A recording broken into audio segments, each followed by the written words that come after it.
Salut la team, j'espère que vous allez bien. La fin de la saison approche un petit peu partout en Europe et les contours de la saison prochaine se dessinent petit à petit. Les nouveaux maillots, les nouveaux ballons, les changements d'équipementier, on vous résume tout dans ce récap du mois. À la une, il y a quelques jours, nous étions invités chez Keepsta pour découvrir les nouveaux ballons de Ligue 1 et de Ligue 2 pour la saison à venir. Vous le savez, Keepsta devient partenaire de la LFP pour les 5 prochaines saisons. Intensité et rivalité sont les maîtres mots sur le ballon de la Ligue 1, tandis que sur le ballon de la Ligue 2, c'est le territoire français qui est mis en avant. A noter que pour la première fois, la Ligue 1 et la Ligue 2 auront exactement le même ballon. On a pu l'avoir entre les mains rapidement, il a l'air vraiment intéressant, j'ai hâte de le tester. Deux grosses vidéos sur YouTube ce mois-ci. Tout d'abord, nous sommes partis à Lyon pour vivre la finale de Coupe de France de futsal en inside avec le Nantes Métropole Futsal, une expérience de ouf que vous pouvez voir ou revoir via le lien juste ici. Et soyez attentifs, il se peut qu'un logo Footpack se cache sur le maillot. Ensuite, nous avons pris la direction de Montpellier pour y rencontrer Maxime Estève dans le cadre de notre série numéro 33. Une rencontre très plaisante sous le soleil du sud, je vous mets le lien de la vidéo dans la description si vous ne l'avez pas vu. Crampons, pas beaucoup d'actu chaussures en ce mois de mai. Adidas a été le plus actif en dévoilant son dernier pack de la saison, le Showdown Pack. Du rouge et du noir pour la X avec quelques pointes de doré et un mélange de blanc et de rouge sur la Predator, un coloris assez similaire au précédent. Ce pack a été porté notamment par Benzema lors des derniers matchs de la saison. La marque allemande a également profité de cette finale pour rééditer 20 ans après la fameuse Predator Mania portée par Zidane lors de la finale 2002, finale au cours de laquelle il avait inscrit une magnifique volée restée dans les mémoires. Enfin, Puma a dévoilé une nouvelle Ultra SL, la chaussure de foot la plus légère du monde.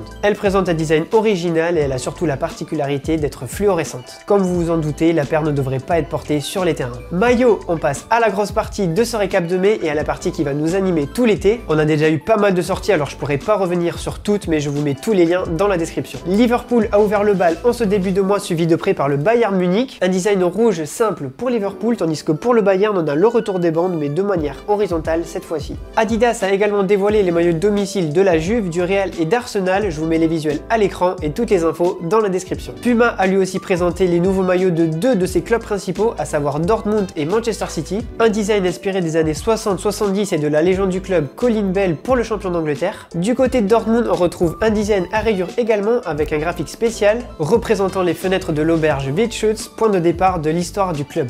Mais Puma ne s'est pas arrêté là et a dévoilé les nouveaux maillots de ses sélections, à commencer par l'Italie avec un maillot qui rend hommage à la sélection et aux 4 générations qui ont remporté la Coupe du Monde. Il s'agit du dernier maillot de l'Italie signé Puma. À partir de 2023, c'est Adidas qui prendra la suite. On a aussi découvert pour la Coupe du Monde 2022 les maillots de la Suisse, du Ghana, du Sénégal, de l'Uruguay et du Maroc. Mais aussi toutes les autres sélections dont Puma est le partenaire, là aussi toutes les infos juste ici. Du côté de Nike, on se focus sur l'Euro féminin qui aura lieu cet été. Les Pays-Bas, l'Angleterre et bien évidemment la France ont dévoilé leur tenue pour la compétition. Et le moins que l'on puisse dire, c'est que la marque à la virgule s'est vraiment impliquée dans la conception de ces maillots et le résultat est vraiment réussi. Une petite mention spéciale pour le maillot domicile de l'Angleterre que personnellement je trouve magnifique. Voilà pour les news concernant les sorties maillots. Dites-moi dans les commentaires quel est votre maillot préféré parmi tous ceux que je vous ai présentés. Avant de refermer cette rubrique, une dernière info. À partir de la saison prochaine, les numéros des joueurs de Ligue 1 pourront aller de 1 à 99. Jusqu'ici, les joueurs n'avaient le choix des numéros que de 1 à 30 et les numéros 33, 34, 35, etc.